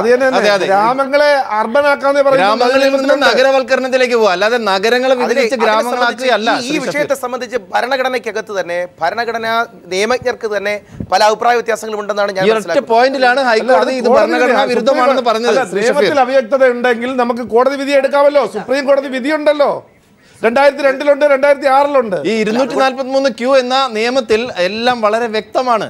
243 ക്യൂവിനെ സംബന്ധിച്ചിടത്തോളം ഇത് ഭരണഘടനാപരമായി ബാർ ആണെങ്കിൽ ഞങ്ങൾ ഒരു തരത്തിലുള്ള തർക്കത്തിന് നിൽക്കുകയില്ല. പക്ഷേ വെരി ഗുഡ്, വളരെ നല്ലൊരു അഭിപ്രായ പ്രകടനമാണ് താങ്കൾ കാണിച്ചിരിക്കുന്നത്.